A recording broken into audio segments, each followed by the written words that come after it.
What is up everyone, Movieworm back again with another end of month vlog. This is just me talking about all the movies and TV shows that I watched in the month of December 2021. A new year is upon us. I am filming this in 2022, so happy new year to you all. I hope you all had a good Christmas and a good new year, whatever you decided to do. Now, a lot of these movies are ones that I was just trying to watch before the end of the year, ones that came out in 2021. I have done little mini reviews on a lot of these, which I'll leave down below if you want to check out my longer thoughts on them, because I'm just going to do little miniature ones here, where I just give me quick thoughts, me quick quiet thoughts, and move on to the next one. But there are some Blu-rays here as well, and some things that I haven't spoke about on the channel, so it's a decent sized one this month. Being off work, I got to watch a little bit more. So let's just get into it with the first thing that I watched in December. Now, this one was sent to me by Carl from Carlini09.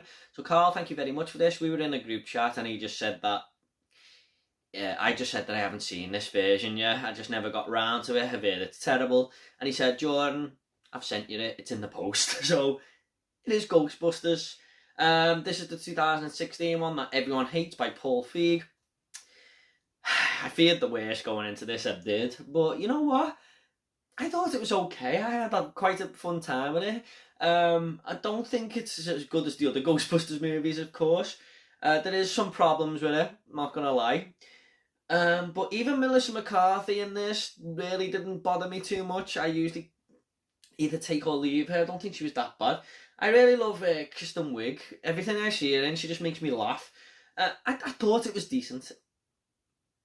But I can see at the time, I probably wouldn't have liked it because I probably wanted a different Ghostbusters movie. And we already have that now in Ghostbusters Afterlife, so it's sort of sweetened it for me. I think I watched it at the right time to appreciate it.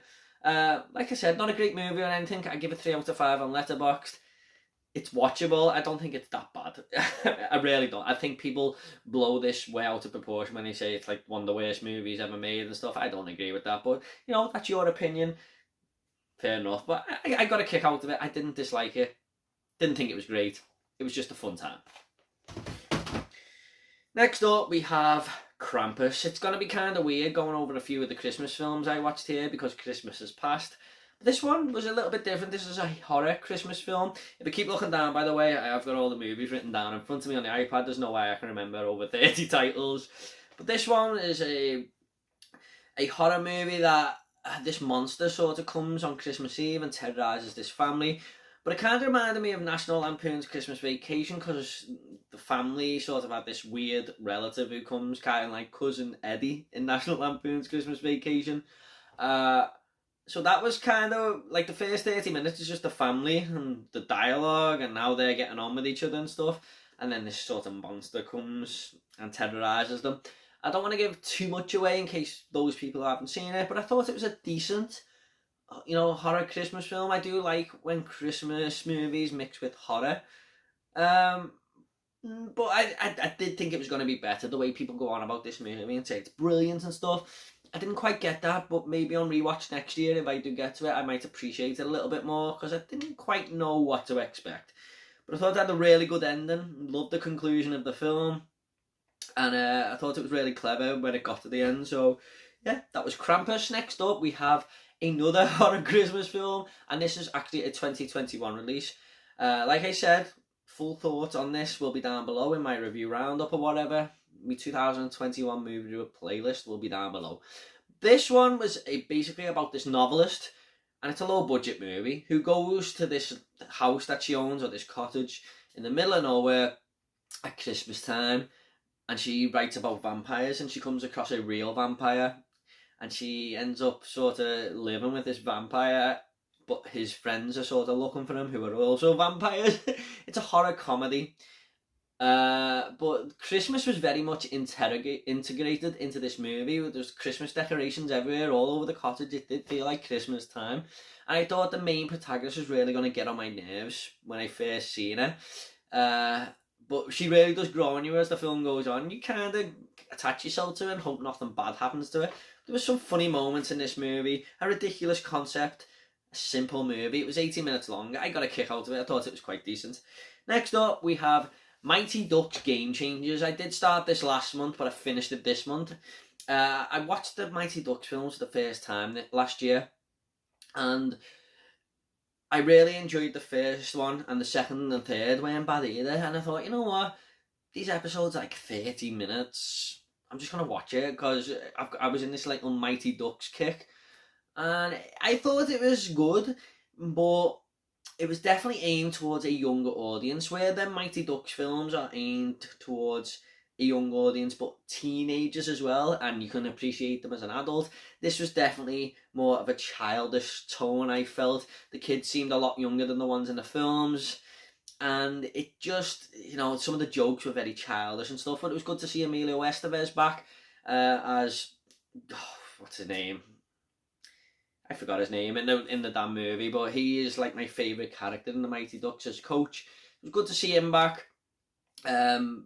It was decent, nothing special. If they made another series, I would watch it, but it's just, think of it as a Mighty Ducks aimed for a lower audience, basically. That's what it was. Next up, we have another 2021 film, and this is Lamb from A24. And I seen the trailer for this, and I was like, what the hell is this movie? I thought it looked so weird, and it was very, very strange. A24 seem to keep this type of tone for a lot of their movies, I feel, and you definitely see it here. But this is basically about a family who are childless, and a lamb is born on their farm, and they decide to keep this lamb as their own, and this lamb's mother comes after, trying to look for it and stuff. I won't say too much more, but what I will say is the ending was so impactful. It was one of my greatest movie moments of 2021. I was just like, whoa, holy shit. Very mysterious movie. I got a kick out of it. My full thoughts down below if you want to see that. But yeah, I really did like this movie. There was a few things that didn't make sense that I had to look up, and it left me with a lot of questions, but it was still a very satisfying ending to the film, but some very strange and haunting imagery on screen at times. Next up, we have a cinema release, and this is West Side Story. Musical that I'm not really my genre, I'm not gonna lie, but lately I've been starting getting into them, mainly because of this film and La La Land, which I watched earlier in the year. So yeah, I wouldn't say it's a genre I dislike anymore. If it's done right, I can watch it. Steven Spielberg back on the big screen here. Basically about two gangs who are having a tear for over some territory, but there is a lot of music in there. Obviously, it's a musical, and one of the gang's ex-leaders falls in love with this other gang's leader's sister, the rival gang, and it's kind of a love story as well.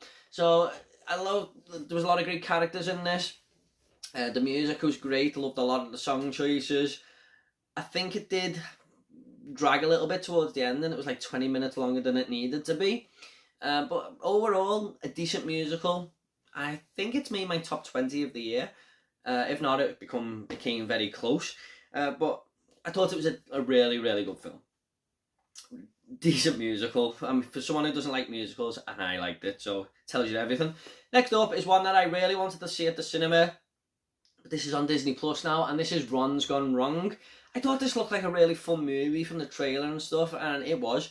This is basically a young boy who... Everyone's got this robot in school that follows them around. It's kind of like a phone, but it's in the form of a robot. And it connects you with all different socials and meets friends for you. But this one kid at school, Barney, hasn't got one of these robots. And he gets one finally, because his father realises that he's missing out. But he buys it off like this one that fell off a lorry or something, and there's something wrong with this robot. It's not quite normal, but that's what makes him so interesting, and then this friendship blossom. At heart, it's a movie about friendship. There's social media messages in there and stuff, but at its core, this is a movie about friendship and, overcoming getting over each other when you have a fallout or whatever, or doing things together that make you connect with each other and stuff like that. Like I said, friendship at heart. I thought this was a really decent animated film. I really enjoyed it. So Ron's Gone Wrong on Disney Plus. You haven't checked it out, It's worth a go if you like your animated movies. Next up is Last Christmas. This has got Daenerys Targaryen in. I forgot her name. I'm not very good with names when I'm on live on camera, am I? Oh, what's her bloody name? Emily. I know everyone's shouting at the screen now. Yeah, it's gone. It's gone. Anyway, that girl off Game of Thrones who plays Daenerys Targaryen, she's sort of this girl who's trying to... Her life's a bit of a mess, really, and it's a romance story around Christmas. I thought this was decent, you know, good twist at the end that I didn't really see coming. Just a rom-com that centres around Christmas with a little bit of a twist at the end. I thought it was a decent movie. Emilia Clarke, that's her name, I think. Yeah, it was a fun romantic movie. My fiance loves watching Christmas movies, and this one came out I think like 2 years ago or something. It takes place in London, I think. It was decent. It was just a rom-com centered around Christmas. I can't say much more than that. I thought Emilia Clarke was really good in this, actually. I know a lot of people say that she wasn't and she was really annoying, but I actually enjoyed her character. I thought she was quite fun. But yeah, just a decent Christmas rom-com movie that is on Netflix. Next up is a better Christmas movie, in my opinion, that came out this year, and this is 8-Bit Christmas. And this follows a young boy around in the 80s with his friends, and they're trying to get a Nintendo, which is the hottest toy out there in 1985 or something. And there's one kid in the neighbourhood who's got one of these Nintendos, and they're all fighting to get in his house, but he's only allowed 10 of them in at a time. But they decide to go and try and get their own Nintendo so they don't have to keep going to his house. And it's his most wanted Christmas gift, but a lot of the parents are against it because of the video game violence that's getting reported on the news and stuff. I thought this was a really funny movie, a heartwarming tale. And if you like video games, there's a few video game tropes in it. Like, you'll notice a lot of things. It's mainly not centered around video games, but there's enough in there for video game fans. I thought this was a really fun movie. Kind of reminded me of South Park a little bit, the way the kids dressed in this, you know, with the woolly hats on and the hoodies and walking around this little snowy town on a little quest trying to get a Nintendo with all the funny humour and stuff. It was a bit of a surprise for me this year, and you know, one of the best Christmas films I watched this month. So that is 8-Bit Christmas. Next up, we have the big release of the month that has made loads and loads of money at the box office. And it is actually going to be my new release of the month. And that is Spider-Man No Way Home.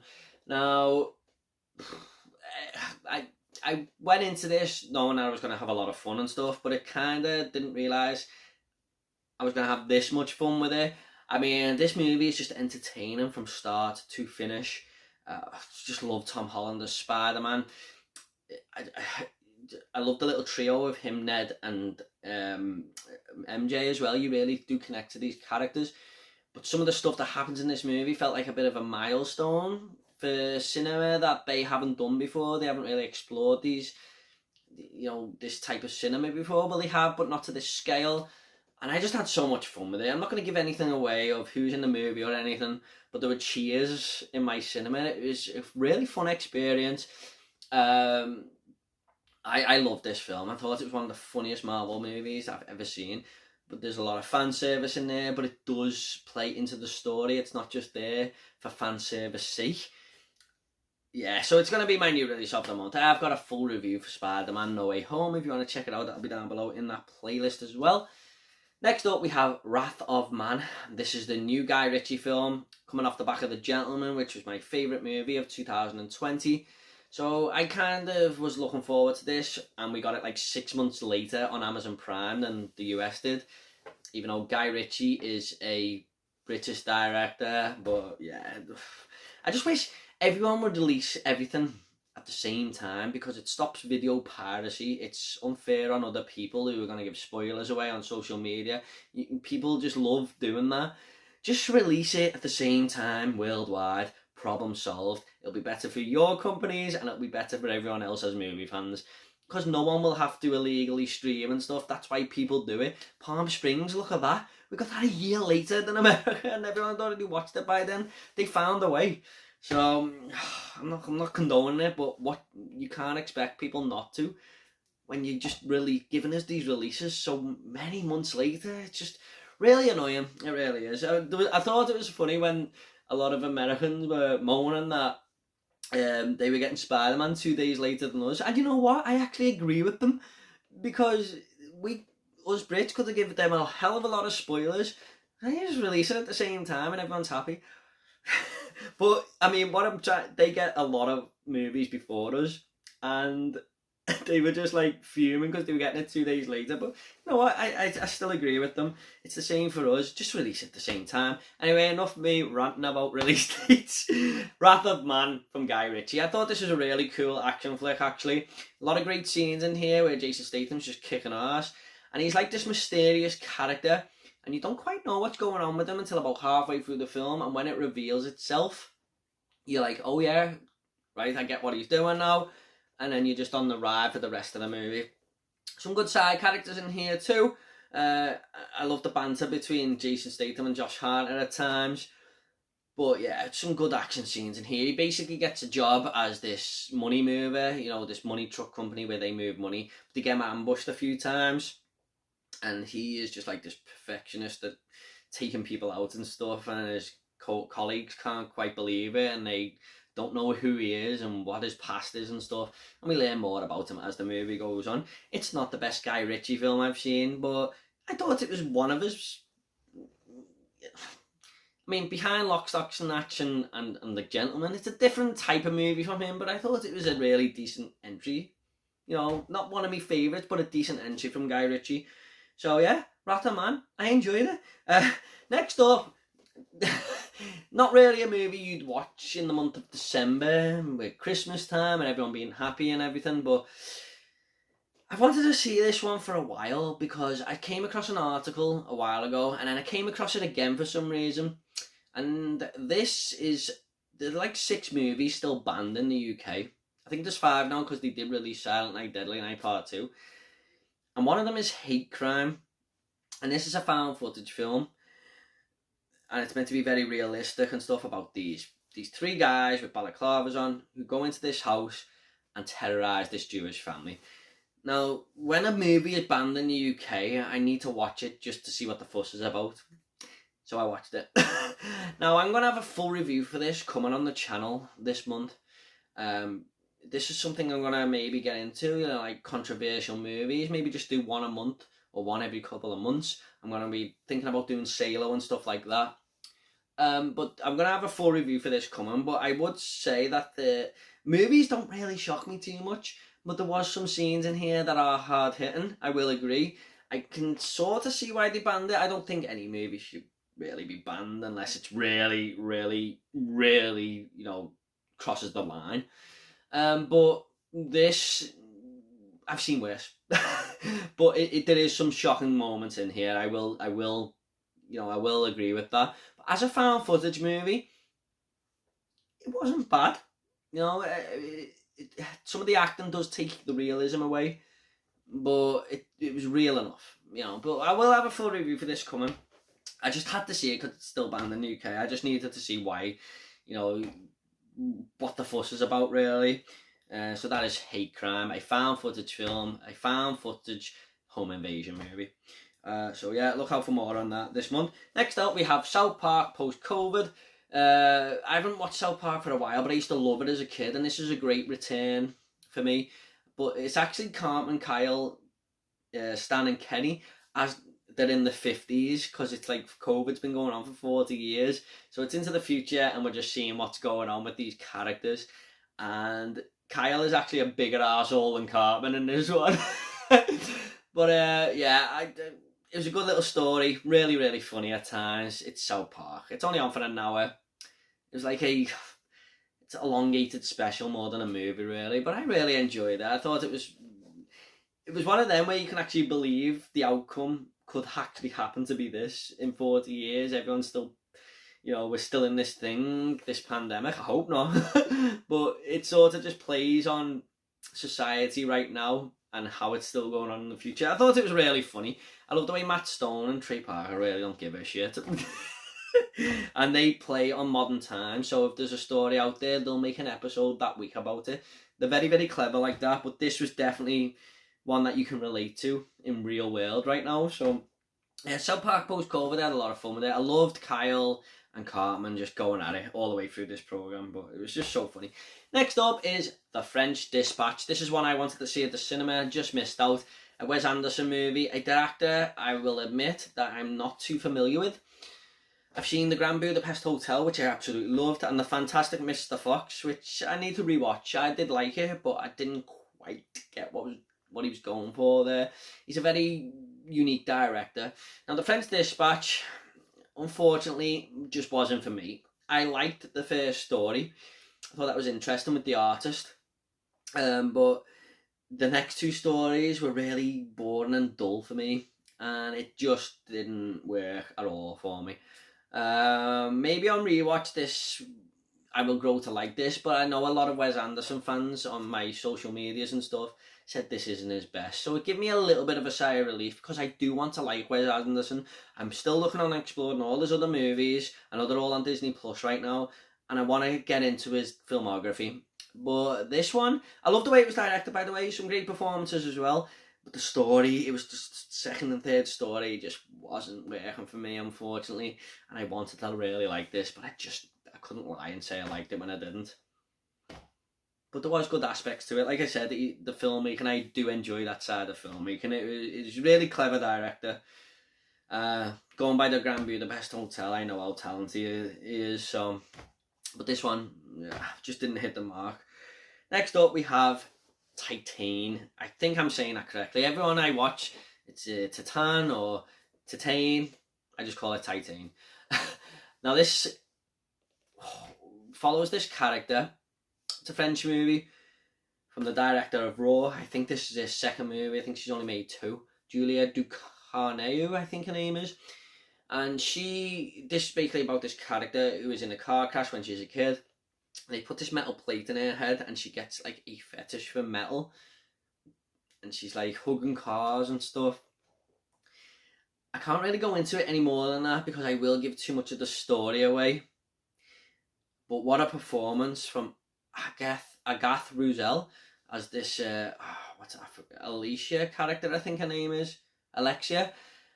She was brilliant in this movie, and just to see this character, and Julia Ducournau just says, you're going on a journey with this horrific character, whether you like it or not. And I really like when films give us an antagonist to follow as the lead, instead of this person who's like a good guy who's down on his luck and, you know, has to come out the other end, and we're all happy for him.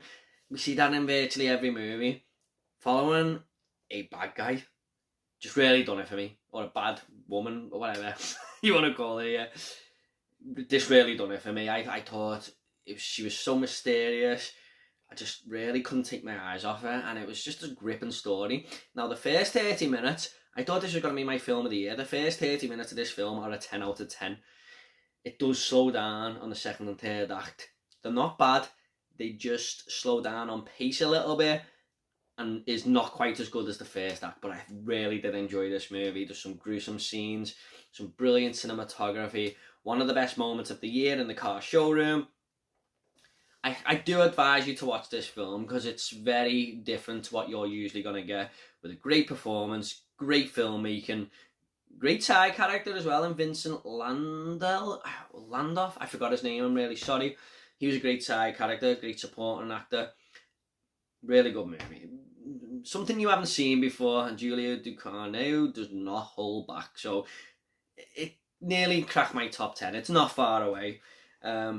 Look out for a full ranking video as well, which is going to be coming in the next day or two. This week anyway.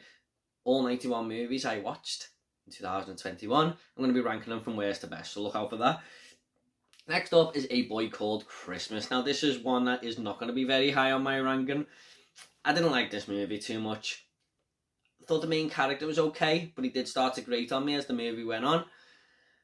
But it's basically about Kris Kringle, the story of him and him giving all the presents to the village. This is before Christmas was invented, so it's an origin story about Christmas, basically. It takes place in Norway. But some of the costume design here just didn't do it for me. It looked very cheap. There's a side character who There's something unforgivable in my opinion. I just didn't like what he'd done, and then we're meant to be sad when something happens later on in the movie. It was a very cheaply made Christmas movie that I just didn't think was very good at all. I didn't enjoy it at all. Next up we have Army of Thieves, and I know this came out earlier in the year. It was a prequel to Army of the Dead, which I really liked Army of the Dead, but I just never got around to this one for some reason. But I finally got there. I thought it was a decent movie. I loved the heists, how the plan all plays out when they plan it, and then it shows you their plan as it all unfolds. Best part of the movie were the heists. Now the main character of this, Sebastian, or Ludwig, I forgot which name he's gone with by the end of this movie. He wasn't one of my favourite characters in Army of the Dead, but here I really did like him. You know, I grew to like this character in this movie, so it helps that he had more screen time instead of having like 2 minutes here and there in the other one. Very strange movie from Netflix. It's like they made Army of the Dead and then made this prequel, and it's like, are they like trying to make a big franchise out of this or something? I don't know, but decent movie. I enjoyed it. It wasn't anything. It had a love story that I wasn't really bothered about, and some filler here and there in the movie, but overall a fun time. Next up we have a Blu-ray finally, and that is Die Hard. Yeah, I mean, is it a Christmas movie or not? I don't know, man. I do think it is, and then I watched it this time and I don't think it is, and then I'll probably watch it next year and think it is again. All I know is this is one of the best movies ever made. It's as simple as that.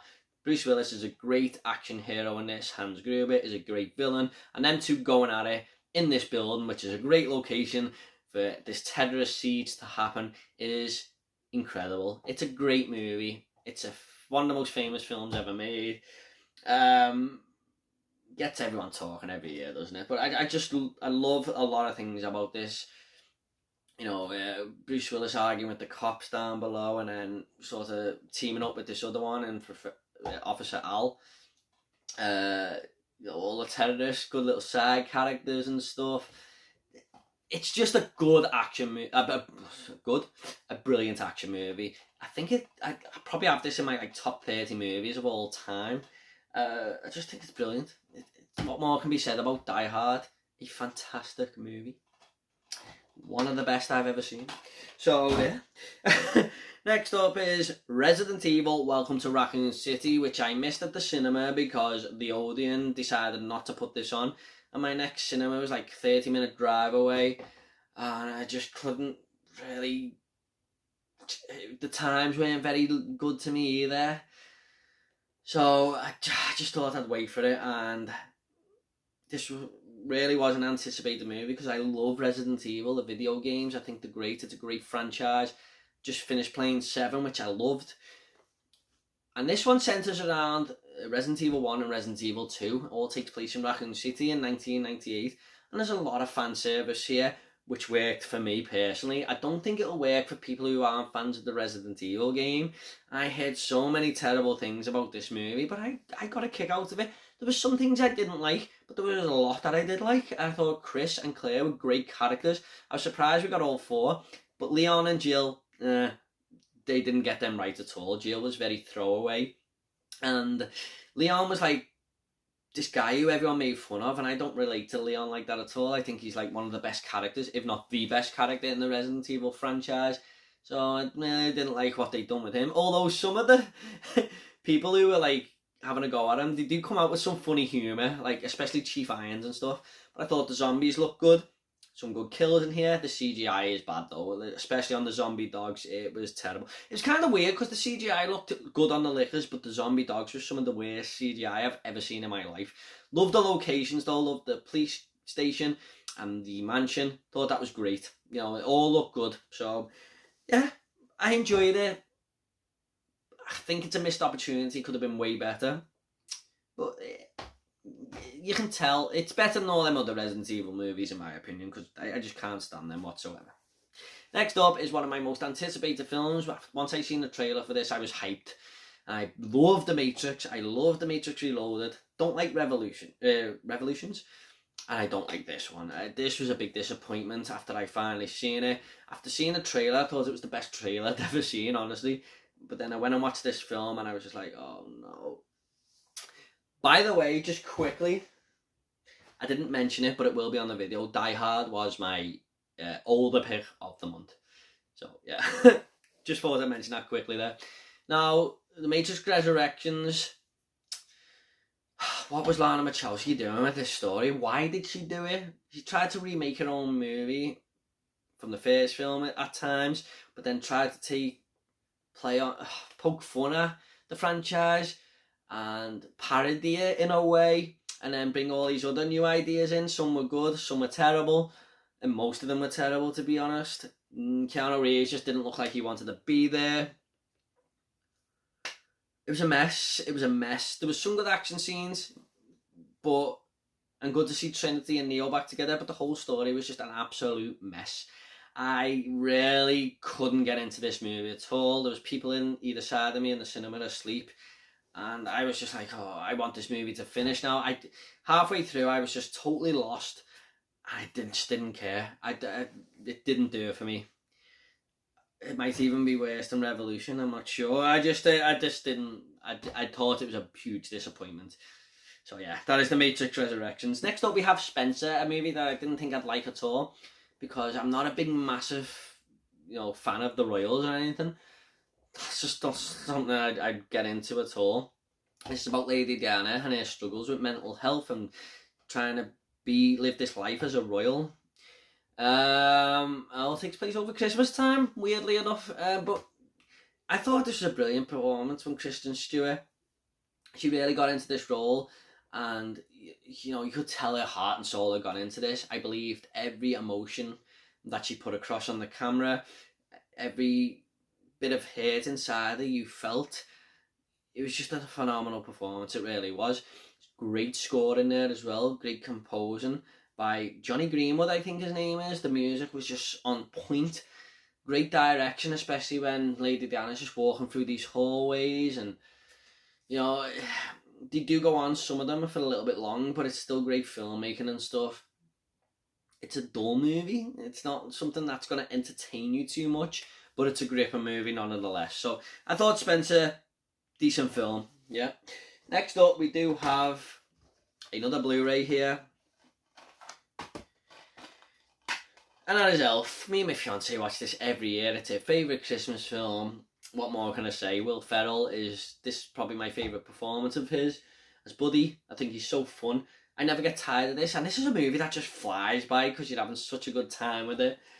Basically about this elf who comes to New York and he can't quite get to grips with modern life, and he just eats spaghetti with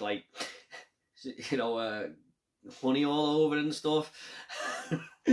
Yeah, and he's walking around in this suit and stuff in the middle of New York. It's so funny. Great movie. I'm sure you've all seen Elf. In fact, I know you all have. But yeah, it's one of my favourite Christmas films, this. Next up is another Christmas movie. Now, my fiance I watched the start of Home Alone with her. And then I had to go out and run some errands on Christmas Eve. And she watched the end. And then she watched the whole movie while she was looking after our little boy. And then when I come home, we got a takeaway, and the end of the first one was on again. So I just threw it on while we had that takeaway. So I haven't included the first one because I only watched the start and the end. I didn't watch the full movie, but she wanted to watch the second one after that because she's never really grew up with these. So the next movie we watched on Christmas Eve was Home Alone 2, Lost in New York. I think this is the first VHS I ever owned that my mum bought me from Woolworths back in the day. It's a carbon copy of the first one, but I will say the house moments in the traps that Kevin puts at the end are more brutal and more deadly. I mean, if this was real life, Marv would be dead in an instant. But I love the Wet Bandits. I love the character of Kevin. Tim Curry in this as the hotel owner is amazing. Some of the faces he pulls and stuff. Home Alone 2, you've all seen it. I don't think I'm alone here when I say I've watched this movie over 5 times in my life. It's probably way more than that, but I know a lot of people watch this every year. It's one of the most watched movies ever, isn't it? I mean, it's on TV every Christmas. People always tweeting about it and stuff. You've all seen Home Alone 2 along with Elf. Great movie, great sequel. I love it. Next up is a TV show that I finally got round to it because the new one is releasing this month and I've always wanted to watch it and I can just never get my fiance to come round to it. She will watch virtually anything I suggest, but she just doesn't fancy this. But when I started feeding the baby, I just put it on because I thought this is a 30-minute episode. It takes like 20 minutes to feed my son. So I'll just watch one every time I feed him, and now I'm on season 3, but I will speak about season 2 in a minute. But I watched season 1 of Cobra Kai. And wow, this show is so fun. Following Johnny Lawrence, who is the bully in the first film, you sort of are on his side in this one. And you'll never watch The Karate Kid in the same way again after watching this. But I do like the character of Daniel LaRusso as well, played by Ralph Macchio. They're both in it. All the characters from the old movies are in here now and again. It's great. Johnny Lawrence decides to open up Cobra Kai and teach these kids who are getting bullied in school, basically. But some of the places these characters come and go to, like one of them is getting bullied heavily at school, and now he's like kind of a bully himself because he's just like gone way overboard and took this karate and, you know, sort of made it to man up and started bullying all the other kids, and he's gone too far. There's other characters who are just like using it to defend themselves, and I'm going to do a full series review on this from series 1 to 4 and rank them all in one video, so look out for that. But I'm so loving this show. Johnny Lawrence is my new hero. It's such a fun show. I'll get back to it in a minute, but next up we had Encanto. Now this was dropped on Disney Plus. I missed this in the cinema. This came out around when my son was born, so I missed it. I thought this was going to be a lot better than I thought, but it is a decent musical from Disney. Looked amazing. The animation always looks amazing. I have to say that about every Disney and Pixar film that comes out. But it did. It looked amazing. It's basically about this young girl who's the only person in her family who has no magical powers, but all the others do. And she's kind of feeling left out. And she feels like the family are looking down on her a little bit. But obviously she has to save the day somehow. You kind of know how it's going to play out. What I would say about this is there wasn't any villains in this movie, which is Disney have gone from making villains turn out to be good all the time, or having a backstory that made them bad or something. It's like something like they can't make villains anymore, like Jafar or Scar. But this one didn't even have a villain. There was a few backstory villains, but no main central villain, which was weird. And I hope Disney don't go down that road now, where they just don't have any at all. But it was a decent movie. I had a good time with it. I just thought it was going to be a little bit better than I thought, because I did really like the look of this one. Next up is another TV show, and that is Chucky. Yes. I started this last month, I think, but I finally finished it, and this is so bad it's good. It's terribly acted. It's badly filmed in a few places, especially the flashback scenes with Charles Lee Ray, because we go back and see what he was up to when he was younger with Tiffany, you know, when he's like in his 20s and stuff at times. That all looked terrible the way it was filmed. Chucky was great in this though. Chucky is like my favourite slasher villain, and he has all the best moments here, but some of the scenes just don't add up, like the writing and stuff. There's a moment where this kid takes Chucky to school and they have to dissect this frog, and he looks away for a couple of seconds and comes back, and the frog's just totally messed up and stabbed to death, and there's a knife stuck in it. And I'm thinking, didn't anyone in this classroom see Chucky do that? Surely. Just things like that. And the acting is really bad. There's some characters in this that are just so unlikable. I actually wanted Chucky to sort of kill them to get them out the show a little bit. It's like I said, it's that bad it's good. I mean, you can have fun with it, but it's not a very well made show. And I know there's a season 2 coming, but there's a lot of fanfare in there, a lot of returning characters like Andy Barclay, and Kyle from Child's Play 2 is in there. Oh yeah, it does play into that a little bit, but overall, not a great show, but a fun one, if that makes sense. Next up we have In the Heights. Now, I went and bought this on 4K because I missed it at the cinema, and it was one of the movies that I wanted to see before the month's end. and this looked amazing in 4K. One of the best looking 4Ks I've seen. A musical, again, but I didn't like this as much as West Side Story, I'm not going to lie. But it was still decent. I just couldn't get on board with the characters as much in this one. But the songs were arguably better. The dance choreography was arguably better. But the story and the characters weren't. It's just about this kid wanting to get out this neighbourhood and go and live a better life somewhere. It was okay. It was okay. I know a lot of people have this high on their list. I've seen a couple of top 10 lists, and someone even had it at number 1. Lisa from Lisa Loves had it. I think she had it at number 1. Movie Bug James had it in his top 10. So I think I've got to love this genre a lot more to love this movie. But I did like it, and it looked great. It really did. One of the best looking 4Ks I own, if not the best. I've got a review for it down below if you want to check it out. Next up, now I done my top 10 movies that I haven't seen, and this was number 1, but it is actually a franchise. Harry Potter and the Philosopher's Stone. Now I have seen Harry Potter and the Philosopher's Stone, and I have seen the Chamber of Secrets a long time ago. So me and my fiance are finally getting round to them now. So I'd only ever seen a little bit of Prisoner of Azkaban and none of the rest. So this month we watched Harry Potter and the Philosopher's Stone. I thought it was great. The first half of this movie was incredible. It does slow down in pace once we get to Christmas time. After that, it does slow down a little bit, lose a bit of momentum, but it's still a very solid film. I absolutely loved it, and it just made me want to watch the second one straight away.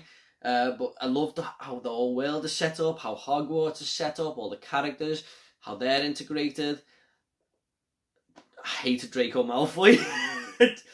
Potter! Oh, it just annoys me so much. I don't think he's a very good actor, but I have heard he gets better as the movies goes on. But yeah, I loved Harry Potter and the Philosopher's Stone.